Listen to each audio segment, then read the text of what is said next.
grabbing a pair of scissors, we are going to be cutting denim, a sharp scissors, and we are going to be using this permanent marker, as you guys can see, for marking out things. This is the denim I'm going to be using. It is worn out, you guys. I do no longer use it again. You can see the hole. Then make sure you're using something that you do not use on a normal needle and thread. Use the color of the denim, or you can use a black thread. Anyone can work. My hands felt so dry. I had to moisturize a bit. Is the needle I'm going to be using. The buttons, I couldn't find the other pair, so I'm using two different types of buttons.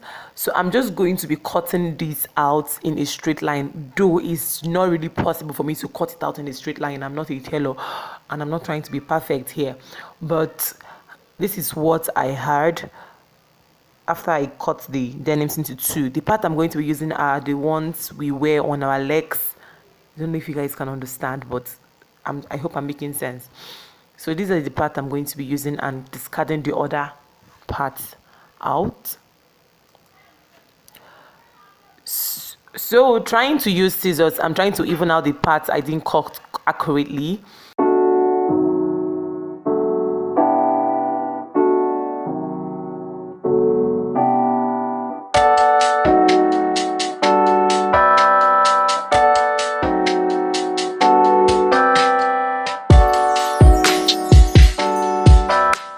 Denim to be very small, so I actually gave it a larger space demarcation before I cut again.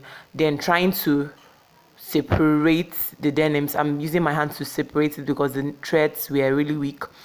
Then cutting it out the other sides so I can have a flat layer. You guys, you can see that. So this is what I have. So trying to measure it out, I went in front of a mirror to show you guys. I'm measuring that on my neck to see that it fits properly and it's very comfortable. Don't choke yourself to death, even though it's called a choker. So have to be very careful on that aspect. So now I'm using the needles to sort of make a fringe effect on this denim. If you want to be more faster and more careful, please don't use a needle. This needle actually injured me.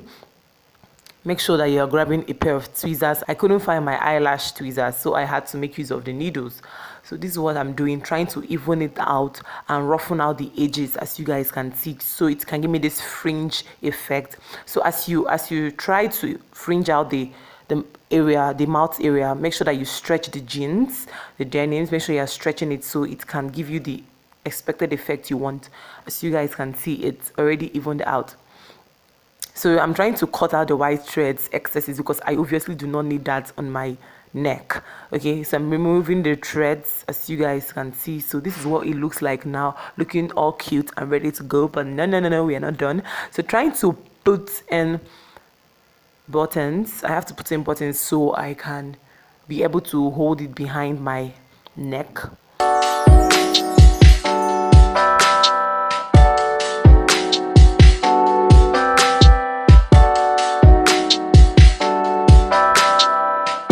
Keeping that at the end and going in with the buttons from behind, and you want to make sure that you are not sewing close to the fringe to avoid the buttons falling off. You have to go far from the fringe to sew.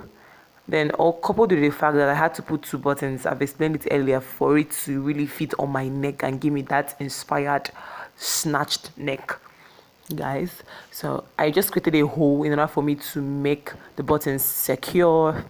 This is what we have finally. It's not the best project ever, but I really enjoyed this project. This DIY was amazing. I'm going to wear it. So thank you so much for watching, and I'll see you guys in my next